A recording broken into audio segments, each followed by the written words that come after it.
বজবজের সভায় অমিত শাহ দিলীপ ঘোষ সম্পর্কে যে মন্তব্য তৃণমূল সাংসদ অভিষেক বন্দ্যোপাধ্যায়, তারই প্রেক্ষিতে 3 দিনের মধ্যে নিঃশর্ত ক্ষমা প্রার্থনার দাবি। নিঃশর্ত ক্ষমা না চাইলে আইনি পদক্ষেপ। আরও জানবো এই বিষয়ে।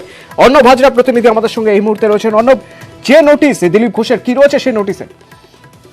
দেখো, গতকাল ঠিক 24 ঘন্টা আগে বজবজের সভায় অভিষেক বন্দ্যোপাধ্যায় মন্তব্য রাখতে যে অমিত শাহ এবং দিলীপ ঘোষ সম্পর্কে যে ধরনের মন্তব্য করেছেন এবং কার্যত চ্যালেঞ্জ ছড়ার ভঙ্গিতে অভিষেক বন্দ্যোপাধ্যায় যে মন্তব্য করেছেন, সেখানে কার্যত গুন্ডা এবং মাফিয়া কোট আনকোট এই কথাটি ব্যবহার করেন দিলীপ ঘোষ সম্পর্কে।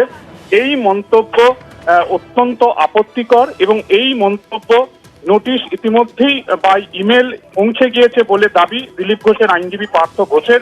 এবং এই নোটিশ আজকেই তাদের বক্তব্য অনুযায়ী ইতিমধ্যে অভিষেক বন্দ্যোপাধ্যায় হাতে পেয়েছে। 3 দিনের মধ্যে 72 ঘন্টা সময় দেওয়া হয়েছে দিলীপ ঘোষের তরফে। 3 দিনের মধ্যে অভিষেক বন্দ্যোপাধ্যায় নিঃশর্ত ক্ষমা প্রার্থনা বা যে মন্তব্য করেছেন তার সপক্ষে তাদের কি সমর্থন রয়েছে, কি যুক্তি রয়েছে তা যদি না জানান, সেক্ষেত্রে আইনি মানহানি মামলার মুখে পড়তে চলেছেন অভিষেক বন্দ্যোপাধ্যায়, এমনটা কিন্তু চিঠির ছত্রে ছত্রে উল্লেখ করেছেন দিলীপ ঘোষের আইনজীবী। ধন্যবাদ অর্ণব। দিলীপ ঘোষ কি বলছেন? অভিষেক ব্যানার্জি ঠিক একইভাবে আমার সম্বন্ধে যে ধরনের শব্দ প্রয়োগ করেছেন, পশ্চিমবাংলার রাজনীতিতে সিপিএম একটা সময়ে এই ধরনের শব্দ প্রয়োগ করে নিজের সর্বনাশ ডেকে নিয়ে এসেছিল। আজকে টিএমসির সেকেন্ড ইন কমান্ড, এক প্রকার মালিক ভবিষ্যতের, তিনি এই ধরনের শব্দ প্রয়োগ করছেন একজন এমপি সম্বন্ধে, স্টেট প্রেসিডেন্ট সম্বন্ধে বিরোধী পার্টির।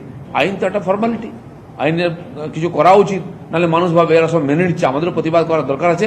কিন্তু আমি বলছি, রাজনৈতিক নেতা হিসাবে যখন পাবলিক ফোরামে কিছু বলছেন ভেবেচিন্তে বলা উচিত, সৌজন্যের সঙ্গে বলা উচিত। আমি তো সবকিছুর উত্তর দিতে রাজি আছি চৌরাস্তায়। আজকে যে আমাকে মাফিয়া বলছে, সে 7 কোটির বাড়িতে থাকে, তার গাড়ির কনভয় সবাই দেখেছেন।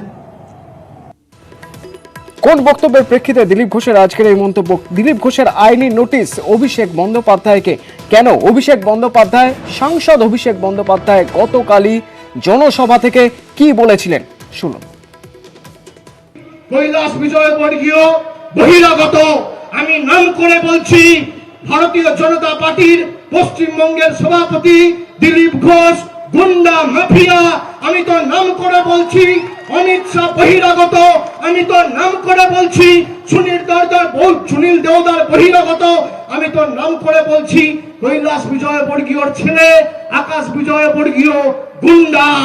আপনার ক্ষমতা থাকলে আমার বিরুদ্ধে মামলা করুন, আইনানুগ ব্যবস্থা নিয়ে দেখান কে সত্যি কথা বলছে আর কে মিথ্যে কথা বলছে। দুধ কা দুধ, পানি কা পানি।